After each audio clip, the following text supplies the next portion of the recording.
अरहंत नाम सत्य है, राम नाम सत्य है। कौन? अपनी ही अर्थी के आगे तू स्वयं कहता चल, अपनी अर्थी के साथ। ये कैसे संभव है? अपनी अर्थी के सामने स्वयं व्यक्ति अरहंत नाम सत्य कहता चल। जब मिश्री लाल जी कवि ने एक कविता अजमेर में मेरे सामने पढ़ी, मैंने कहा कविता में कोई मतलब नहीं निकलता, ये तो कवि की कल्पना है। मरने के बाद कौन बोलता है? लेकिन जब मैंने इस पर चिंतन किया तो कुंद कुंद भगवान तो यही बात कहते हैं, कार्तिक अनुपरीक्षाकार यही बात कहते हैं, सारा जैन दर्शन कहता है। और हमने 10 लाख क्षण पर्व में यही ध्यान में सिखाया, अपने आप को मौत, और तू खुद देख रहा है मेरा शरीर जल रहा है, मेरा शरीर जल रहा है, धू धू करके जल रहा है जैसे चिता जलती है, और तू आनंद से देख जैसे दूसरे की चिता देखता है। इसको रूपातीत ध्यान बोलते हैं। रूपातीत ध्यान में व्यक्ति स्वयं अपने आप को सब भस्म कर देता है, अपने हाथ से आग लगाता है, स्वयं अपनी ही अर्थी बनाता है, अपनी ही चिता बनाता है, स्वयं ही लेटता है, स्वयं ही आग लगाता है, और फिर खड़ा खड़ा देखता है मैं जल रहा हूं,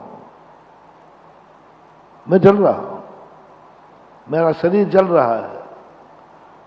वो शरीर जलकर राख हो जाता है और वो स्वयं सामने खड़ा रह जाता है। इसी का नाम है शुद्ध आत्मा। शरीर जल गया और वो देख रहा है मैं जल, मेरा शरीर जल गया, सब कुछ जल गया और मैं हूं, क्योंकि मैं तो देख रहा हूं। इसी को बोलते ज्ञायक भाव। ज्ञायक भाव, स्वयं जल रहा है, स्वयं मर रहा है और स्वयं ही देख रहा है मैं मर रहा हूं, देख रहा हूं। जल के सारे कर्म जल गए, 9 कर्म जल गए, सब कुछ जल रहे, बोले मैं देख रहा हूं। तो देख कौन रहा है और जल कौन रहा है? देख कौन रहा है, मर कौन रहा है? कल दोपहर में यही चर्चा चली। कौन बोल रहा है, किसके लिए बोला जा रहा है, सब भूल जाओ। जो बोलने की अनुभूति हो रही है उस अनुभूति को बोलो। क्या देख रहे हो, कौन देख रहे हो, ये भूल जाओ। देखने का जो आनंद है उस पर टिक जाओ।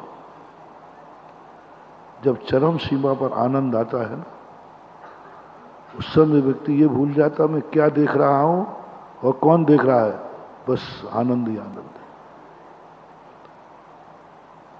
किसी भी वस्तु में आप भोजन कर रहे, आपको जिस क्षण रसना इंद्री का आनंद आता है, उस एक क्षण के लिए आप सब भूल जाते हो क्या खा रहा हूं, किसका आनंद आ रहा है और मैं कौन हूं। बस एक क्षण के लिए आनंद की अनुभूति हो जाती है, वही आनंद आनंद कहलाता है। ऐसे ही साधक को जब वो अपने अंतर चेतना में जाता है, कुछ नहीं, उसको कुछ नहीं दिखता, वो कहता मैं मात्र देखने वाला हूं, अपनी ही अर्थी के आगे कहता चल अरहंत नाम सत्य है। कितने बार साधु अपने आप को मरता हुआ देखता है, मरता हुआ देखता है, मिटता हुआ देखता है, बर्बाद होता हुआ देखता है, लुटता हुआ देखता है, सब लुटा के देखता है। इसलिए आनंद है। तुम्हारी कमी क्या है? तुम्हें कोई लूटता है, इसलिए तुम्हें दुख होता है। तुम्हें कोई लूटता है, तुमसे कोई छीनता है। माँ बाप छीन लिए, रो पड़े। परिवार छीन लिया, रो पड़े। मकान किसी ने कब्जा कर लिया, रो पड़े। धन दौलत छीन लिया, रो पड़े। शरीर तुम्हारा छीन लिया, रो पड़े, रो पड़े। पकड़ो इसको। माँ बाप छीन लेंगे तो रो पड़ोगे। महावीर ने ऐसी कला दी, माँ बाप को छोड़ दे तू हंस पड़ेगा, परिवार छोड़ दे तू हंस पड़ेगा। धन दौलत छीन ना पाए कोई, उसके पहले लुटा दे। लुट जाना और लुटा देने में कितना अंतर है। लुट जाना आर्त ध्यान है और लुटा देना धर्म ध्यान है। वस्तु कुछ अंतर नहीं। सब लुट रहे हो तुम, कोई लूट रहा है तुम, इसलिए दुखी हो। और महाराज सब ले गया, सब ले गया, सब कुछ नहीं छोड़ा। जब डांके डलते ना तो लोग रोते हुए आ जाते, बहुत रोते यार, महाराज कुछ नहीं बचा।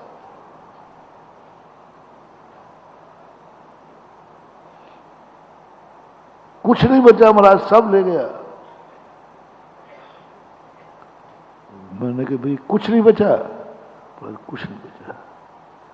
मैंने कहा मेरे पास भी कुछ नहीं है। पर मैंने सोचा कि ये लुट गया, मैं नहीं लुटा, मेरे पास तो कुछ भी नहीं है। तेरे पास तो कम से कम जो कपड़े पहने हैं वो तो है। अंतर कहाँ आ गया?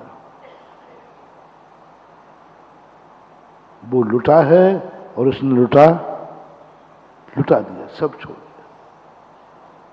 उसने अपने उपयोग में नहीं लिया, तुमने भी अपने उपयोग में नहीं लिया।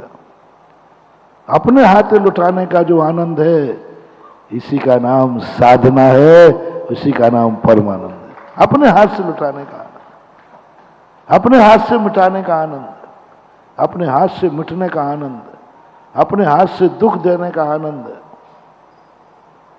जब यही दुख दूसरा देता है, थाली भोजन की कोई छीन ले, बड़ा दुख होता है।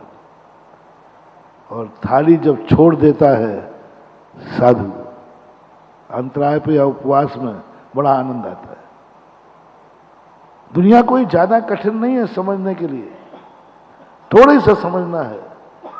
सब छूटना ही है। क्यों हम ये दुख का अंबार माने? हम उसके पहले ही छोड़ देते हैं।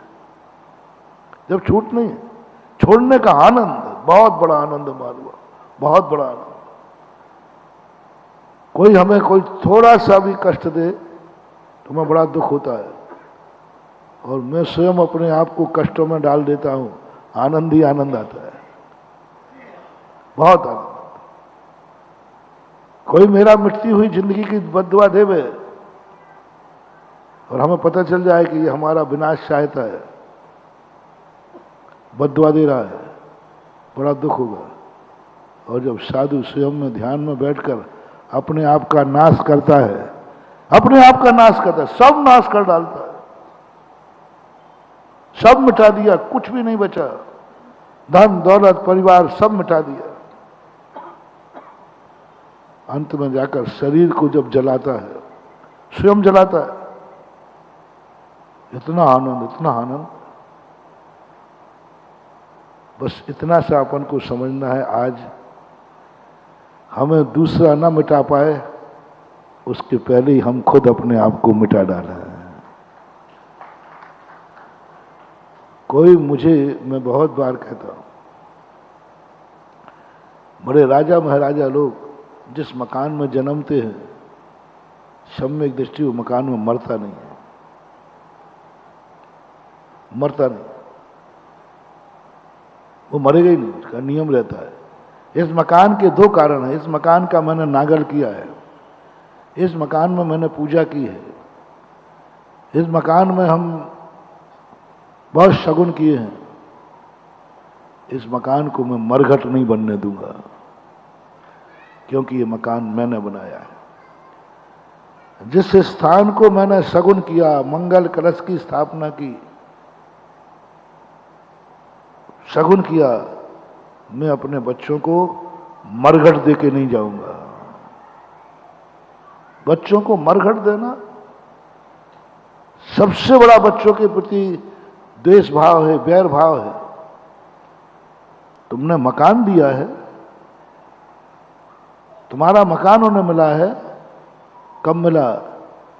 जब कोई वो मरघट बन गया। मरघट बना के देते हो। मरघट किसे बोलते? जहां कोई मर जाता है वो भूमि अशुद्ध हो जाती है, मरघट होता है। क्या उस बेटे का भला होगा? क्या तुम्हारी पीढ़ी का भला होगा? तुमने सब मरघट दिया है, मरघट दिया है। ज्ञानी कहता है जिसका मैंने नागल किया, मंगल किया, इसको मरघट नहीं बनने दूंगा। मैं अपनी संतान को मकान दे के जाऊंगा, मरघट दे के नहीं जाऊंगा। इसलिए वो मरने के पहले ही निकल जाता है।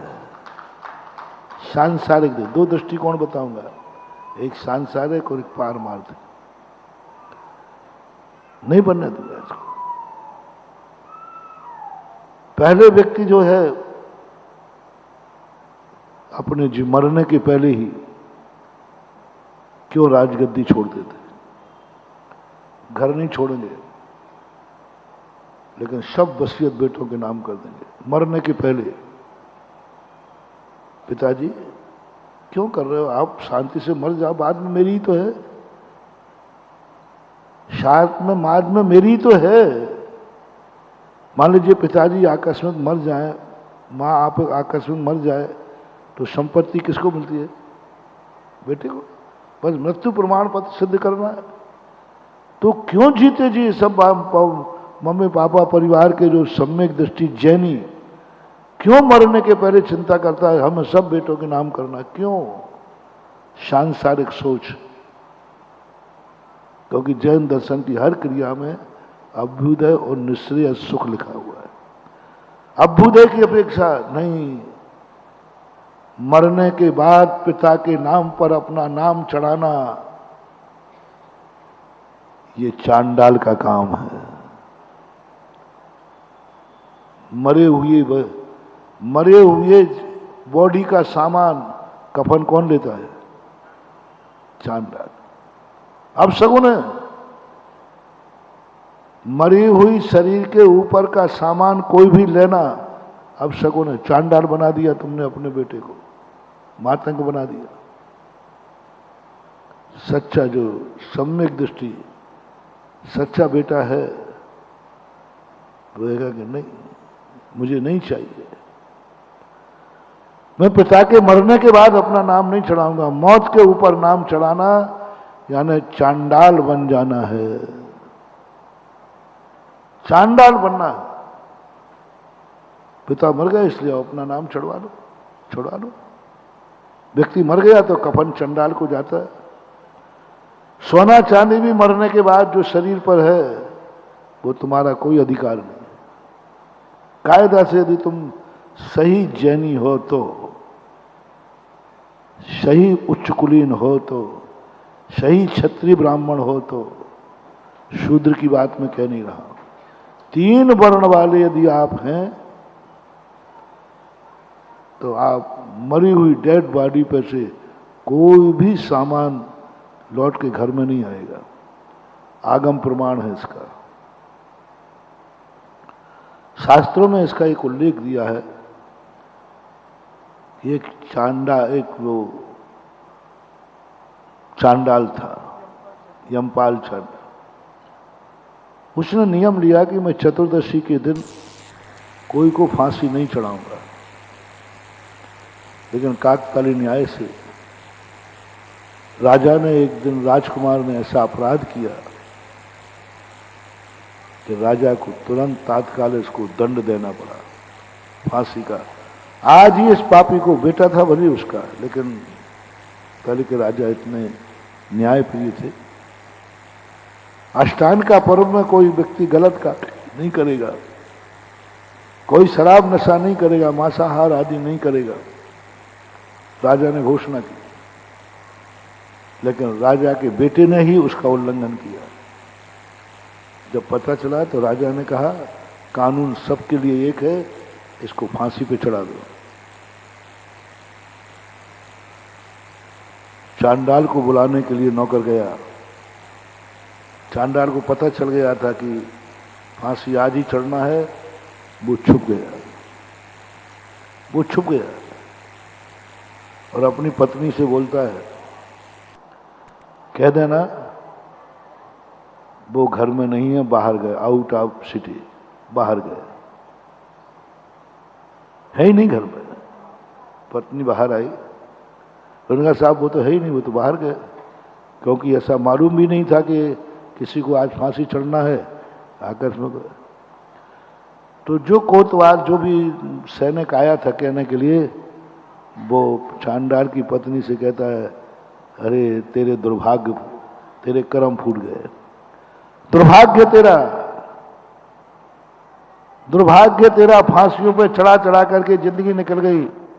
आज राजकुमार को फांसी होना है, और राजकुमार को फांसी होने का अर्थ है मरने के बाद उसके शरीर पर जो कुछ है सब तुझे मिलना था। राजकुमार के शरीर पर जो भी आभूषण है, अब राजकुमार पर तो राजकुमार का होगा, वो सब तुझे मिलना था। तेरे भाग्य फूटे हैं जो आज तेरा ऐसा हुआ।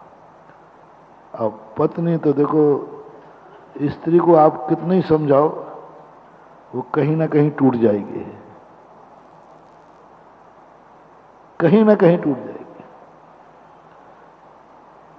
सभी नहीं लेना, 1-8% छोड़ देना, 99% स्त्रियां टूट जाती हैं। कितने भी गोपनीय बात हो, कितनी भी गोपनीय बात हो,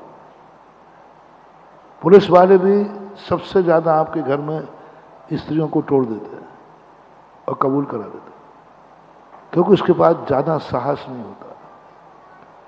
सबसे ज्यादा भय संज्ञा स्त्रियों की होती है। वो जैसे ही तुमने भय दिखाया, तुम्हारे उसके बेटे को पकड़ लिया, देख लो मैं बेटे को मार डालूंगा, सबसे पहले कौन पसीज जाएगी? मां। नहीं नहीं बेटे को मत मारो, मैं बताता हूं, मैं बताता, चाबी बताओ कहां रखी है, बताता हूं बताता हूं। पुरुष थोड़ा हेकड़ी दिखाएगा, मारते तो मार डाल, क्या फर्क पड़ता है। नहीं, स्त्री ऐसा नहीं कह पाएगी, वो तुरंत कहते रुकिए भाई, रुकिए रुकिए। लोभ भी स्त्रियों में सबसे ज्यादा होता है। सबसे ज्यादा उनको लोभ पता चल जाए वो टूट जाएंगे। लोभ दे दो। वो नारी थी, वो टूट गई। बोले राजकुमार को फांसी है? ओहो, राजकुमार का तो गले का हार, अंगूठियां, मुकुट, इत, ओहो, जिंदगी भर की मैं अमीर बन जाती। अब क्या करूं? अब क्या करूं? अब चांडाल का घर ज्यादा बड़ा तो नहीं, वो अंदर किवाड़ के पीछे सुन रहा है कि क्या बोल रही है। तो वो सैनिक से कहती है, वो बाहर गए हैं, क्योंकि वो अंदर किवाड़ के पीछे वो सुन रहा है, वो बाहर गए हैं, हाथ देखना, वो बाहर गए हैं। सैनिक कहता हाथ तो पीछे को कर रही है, बाहर गए हैं। बस इशारे के अनुसार वो अंदर गया। अच्छा, तू यहां छुपा बैठा है?